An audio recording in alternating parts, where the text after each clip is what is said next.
Hi, it's James Harrison here to show you a drum and tell a quick story about it. This is a drum I just got from Allison Baldwin, the family of Dr. John Baldwin, who passed away a month or so ago. There was a celebration of life in Boise last week, and she presented this drum to me as a gift and a memento after hearing a story about how it came to be what it is.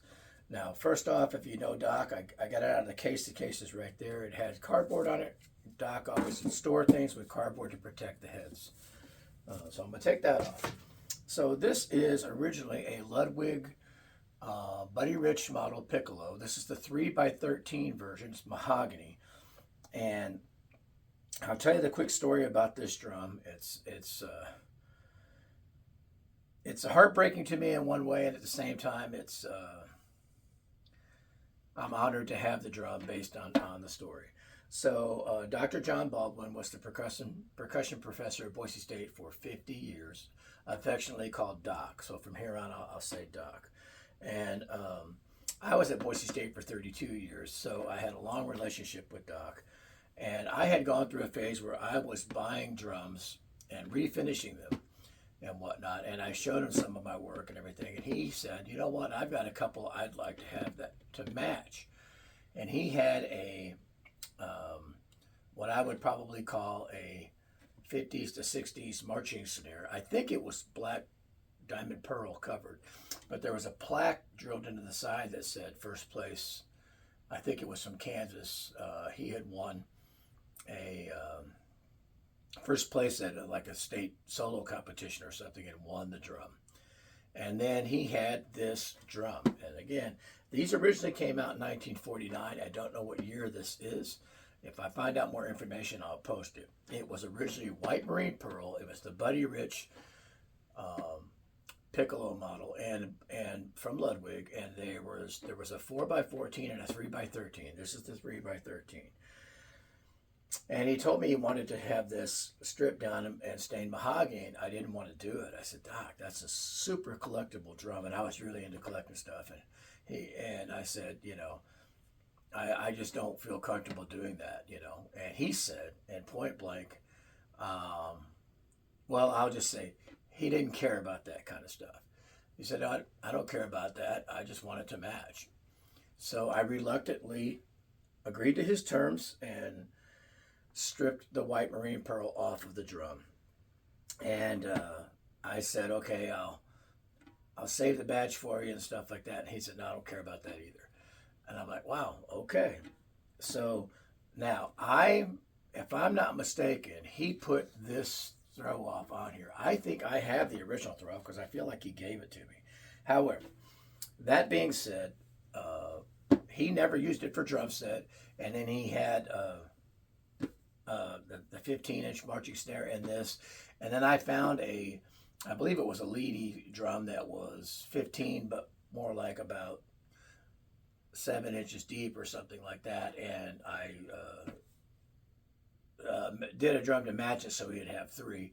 And his birthday was like April 12th. And Percussion Ensemble, we after I finished the drum and stained it the same color and everything, I put cardboard around it and over it and everything, and then frosted it like it was a cake to present it to him, and he couldn't cut it because it was cardboard. And then we had cupcakes and whatnot. So that was the basic story of how we presented these 3 drums to him.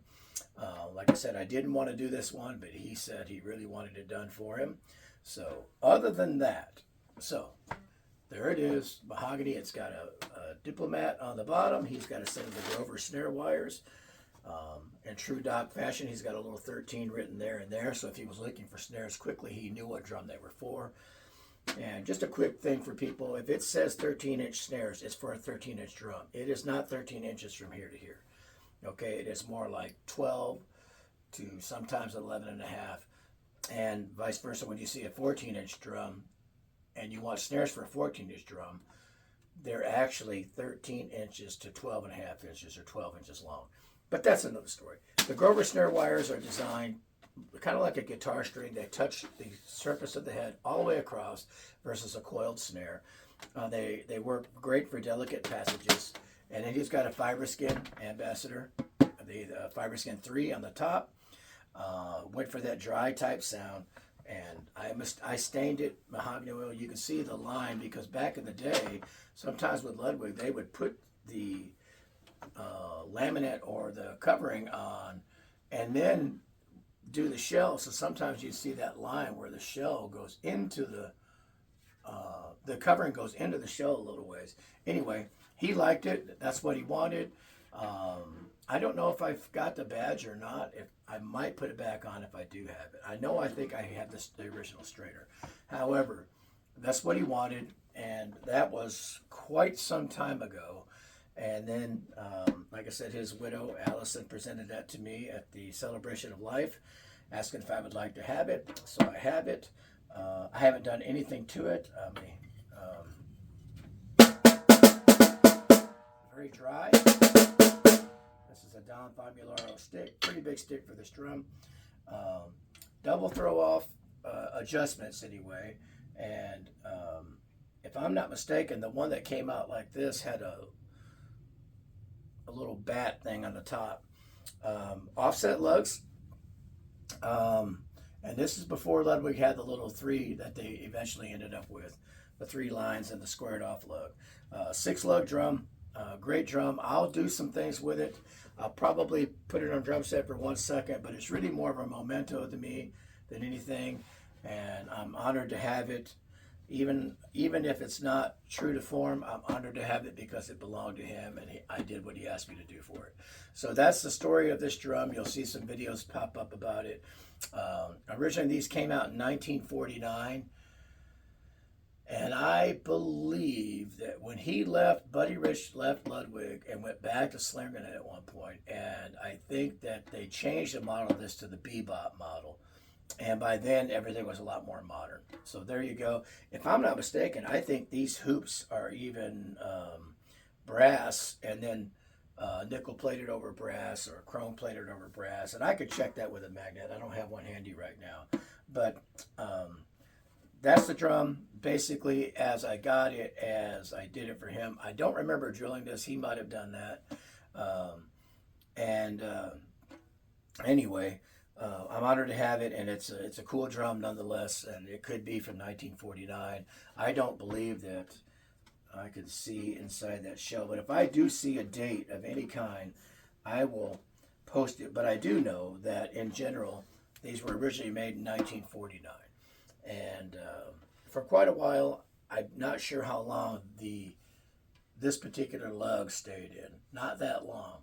A lot of people consider these, if you can find them in mint condition, the holy grail of collector's drums.